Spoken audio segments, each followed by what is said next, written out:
She was known across the Kingdom of Hungary as a noblewoman of immense wealth, lineage, and influence. Yet history remembers her not for her aristocratic power, but for what unfolded behind the cold stone walls of Szeged Castle. How did a countess born into one of the most powerful families of 16th century Central Europe become a name synonymous with cruelty? Born in Itenwu by Liushi, Elizabeth belonged to the elite family, relatives of kings, cardinals, and military commanders. She was highly educated, fluent in multiple languages, and married to Ferenc, a decorated general known as the Black Knight of Hungary. Together, they controlled vast estates, and their union elevated Elizabeth's status to one of considerable influence in Hungarian nobility.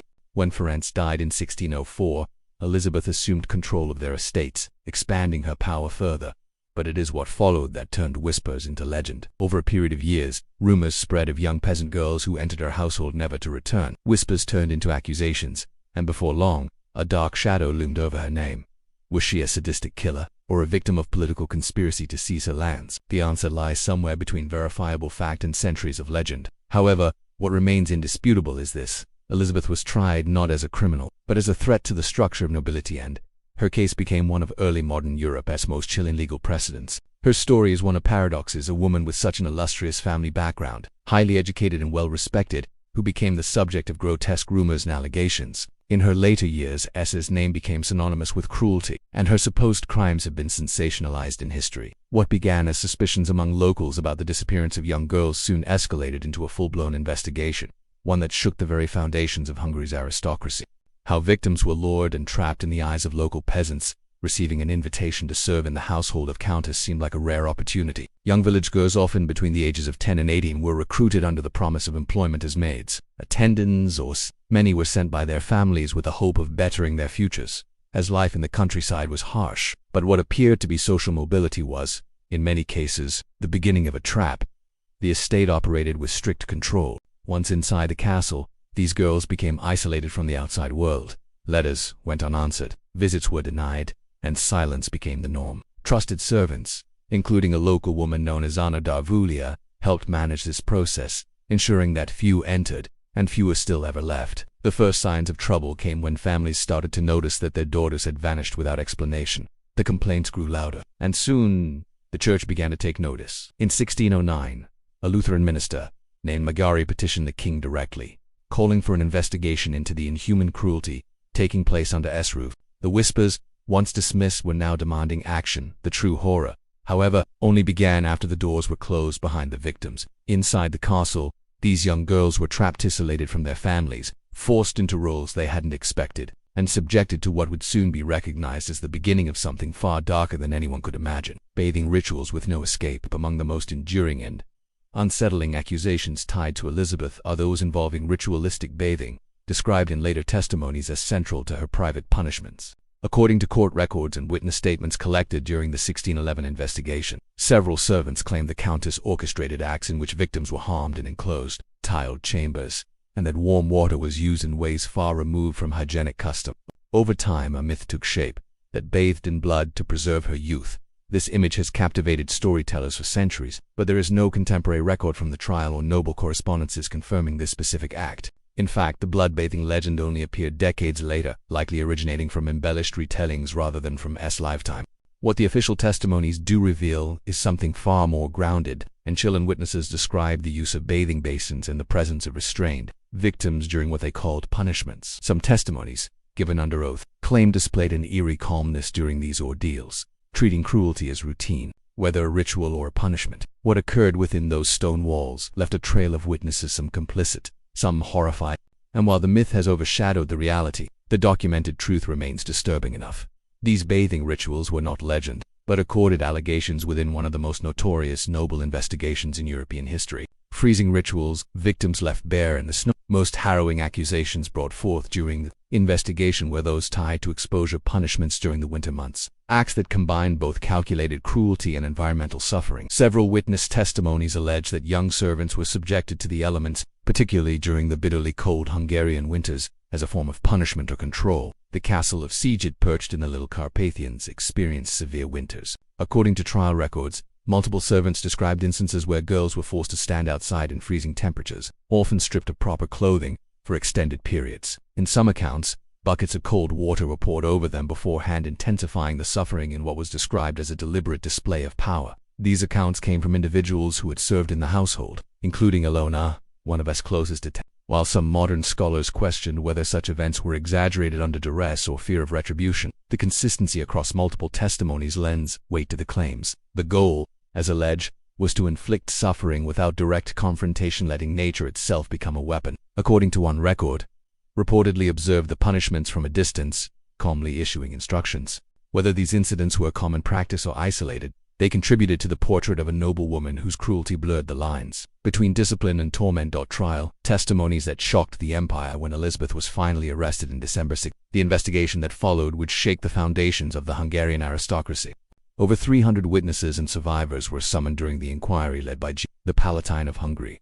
The testimonies collected were not only extensive, they were astonishing in their consistency and detail. Servants, castle officials, and local villagers described a chilling pattern of behavior: beatings, forced starvation, confinement, and punishments carried out with chilling precision. Several witnesses claimed to have discovered journals in which the Countess allegedly recorded the names of her victims, claiming the number exceeded 600. Though no such book has survived or been definitively verified, it remains one of the most debated elements of the case.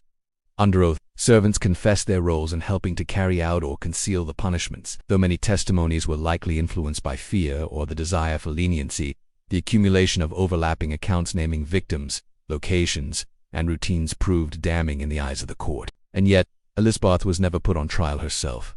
As a noblewoman, her status protected her from public prosecution. Instead, she was placed under perpetual house arrest in a bricked-off room within her own castle, where she remained until her death in 1614. Her accomplices were executed, but for justice was political, quiet, strategic, and confined behind stone.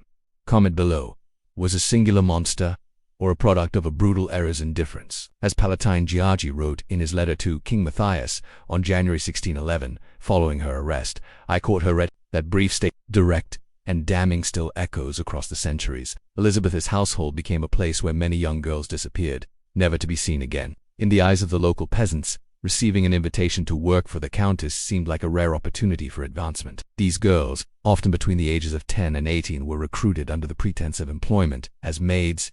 However, what was presented as a chance for a better life was, in many cases, the beginning of a horrific journey. Once inside the castle, these girls became isolated from the outside world. Their families received no letters, and visitors were denied access. According to witness accounts, trusted servants including Anna Darvilia managed the process of screening visitors and ensuring no one left the castle. Many girls who entered S domain were never heard from again, their families left wondering what had happened. As rumors began to spread, some families demanded action. By 1609, the church began to notice the growing number of disappearances. A Lutheran minister named Magyari petitioned the king, calling for an investigation into what he described as inhuman cruelty. These whispers, once ignored, now echoed loudly throughout the land, eventually leading to the investigation that would reveal the true horrors inside the castle walls. Chilling bathing rituals with no escape. One of the most enduring and unsettling accusations tied to Elizabeth were the infamous bathing rituals. These rituals were described in testimonies as central to her acts of cruelty. According to court records and statements given during the 1611 investigation, several servants revealed the existence of secluded, tiled chambers where victims were harmed in ways that deviated from customary bathing practices. Over time, a myth took hold that bathed in blood to preserve her youth. This image has captivated storytellers for centuries, but there is no contemporary record confirming this act. In fact, the blood-bathing myth likely originated from embellished retellings long after her death. However, what is supported by testimony is a far more grounded and chilling truth: the use of bathing basins and the presence of restrained victims during what were described as punishments. Some witnesses stated that showed an unsettling calmness during these rituals. The cruelty seemed routine, and the victims, often unable to escape, were subjected to a torturous cycle. Whether these acts were rituals or forms of punishment, the documented evidence confirms that the events behind the walls of CG Castle were far from the mere product of legend. They were chillingly real. Freezing rituals. Victims left bare in the snow, perhaps one of the most harrowing forms of punishment described during the investigation, involved exposing the victims to freezing temperatures. According to several witness testimonies, young girls were subjected to the harsh Hungarian winters as a form of control. The castle of C, perched high in the Little Carpathians, endured brutal winters. Several servants described how forced girls to stand outside in the freezing cold, stripped of clothing for extended periods of time. In some cases, buckets of cold water were poured over the victims to intensify their suffering.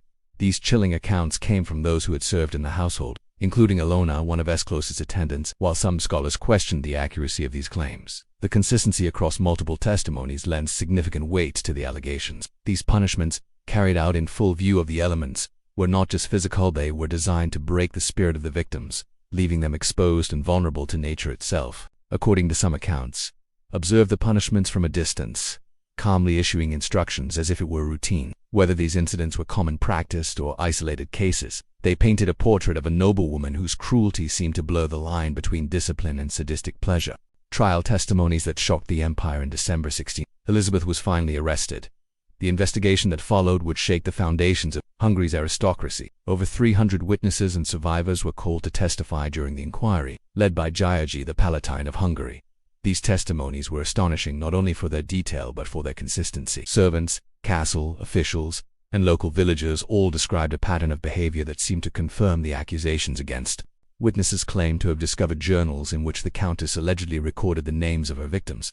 Some suggested the number exceeded 600, though no such book has ever been found or verified. Despite the lack of concrete evidence in this particular aspect, the consistency of testimonies naming victims, locations, and routines was enough to make a case against. While many witnesses confessed their involvement under duress or out of fear for their own lives, the accumulation of evidence proved damning.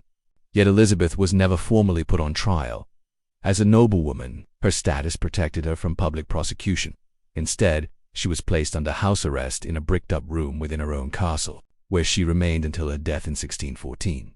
Her accomplices were executed. But S. fate was a political one, quiet, strategic, and confined behind stone. Was a monster, or a product of her time? Elizabeth's story continues to be a subject of much debate. Was she a sadistic monster driven by insatiable cruelty, or was she a product of a brutal heiress' indifference to the suffering of others? Some historians argue that the charges against her were exaggerated, fueled by jealousy, political intrigue, and the desire to seize her lands and wealth. Others maintain that the surviving testimonies and accounts of her crimes paint the picture of a woman whose sadism knew no bounds. As Palatine György wrote in his letter to King Matthias in January 1611, I quote her. That brief statement remains one of the most damning pieces of evidence in the case, and it still echoes across the centuries.